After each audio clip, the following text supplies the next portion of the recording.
I'm joined by the spokesperson of the Ministry of Foreign Affairs, Kimiebi Ebienfa. You're welcome to the Network News. Good evening, Nigerians. Thank you very much for having me.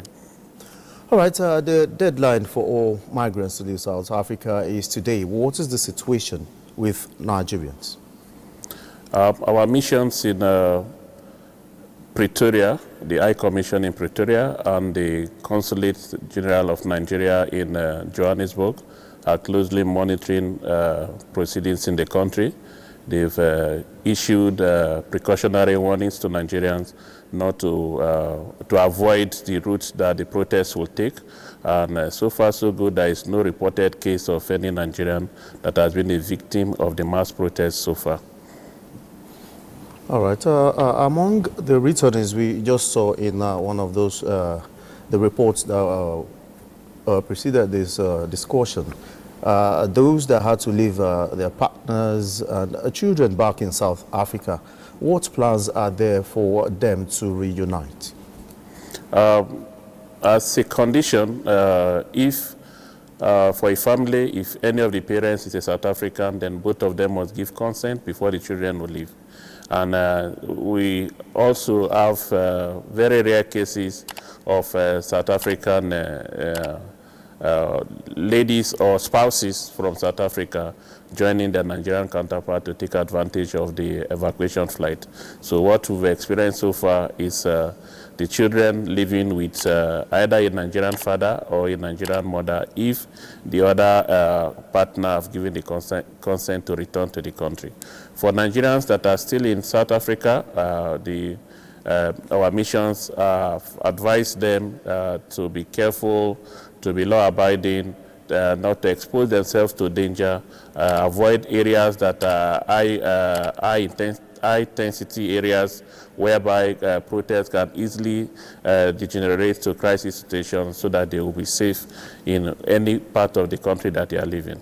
For those in Pretoria, in Johannesburg, in Durban, as the case may be, there is information given out by the Nigerian community leaders in those areas that are coordinating, working hand in hand with the leadership of the Nigerian mission to make sure that all Nigerians living in the country are safe. All right, for those who have lost their means of livelihood, taking a cue from Imo State supporting its returnees with 1 million naira each, what plans are there for them to pick up their broken pieces? Different government agencies play different critical roles when you operate evacuation flights or maybe people are repatriated to the country. From the at arrival, the returnees are usually documented, and after the documentation, they will go through profiling. And from the profiling, you will ascertain those that, for example, will need to further their education in Nigeria. The Federal Ministry of Education have a crucial role to play in that regard, in placing them in their relevant schools from secondary to university levels, as the case may be. We have done it before as a country when we evacuated our nationals from Ukraine due to the war, from Sudan due to the war in that country. The Federal Ministry of Education was able to place those that were in school in relevant institutions in the country for them to continue their education. For those that will need medical attention, we have NAPTIP, we have Port Health that play different roles. Those that will need psychological evaluation, counseling, as the case may be, because of the trauma that they've passed through, different government agencies played unique roles to take care of them. There are cases whereby people will be, some of them will be exposed to intensive medical attention before even allowing them to reunite with their families. For the families that have lost their means of livelihood, the National Refugee Commission to have a very unique plan of action that they adopt to make sure that they introduce them to how to get involved in vocational trainings, as the case may be, that will be good for them to now restart their lives now that they are back in Nigeria. All right, just before I let you go, we heard that there will be more flights to Nigeria. Like, how many more flights are we expecting, and like what is the number of Nigerians expected to be conveyed back by these flights? When the process started in, I think roughly a month ago, Nigerians voluntarily signed up to be evacuated to the country. The first batch came with, I think, 258 returnees. And then after that, because of delay in operating the second flight, we have about 66 Nigerians that were accommodated in the High Commission in Pretoria, and a good-spirited Nigerian offered to pay flight tickets for them, and they returned to the country in, I think, Wednesday last week.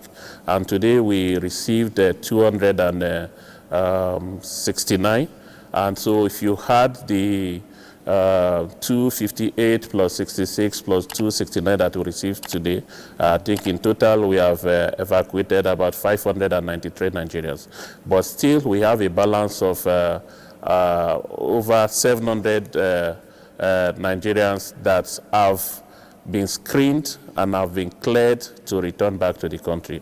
So, Mr. President, I've paid for the evacuation flights. The money is domiciled currently in the Ministry of Foreign Affairs. We are taking one flight at a time because of logistical reasons, and we are very confident and want to assure Nigerians that in the next few days there will be 3 additional flights that will successfully convey all Nigerians that have been screened, that are willing to return to the country. Nobody will be abandoned, nobody will be left stranded. All of them will return to the country.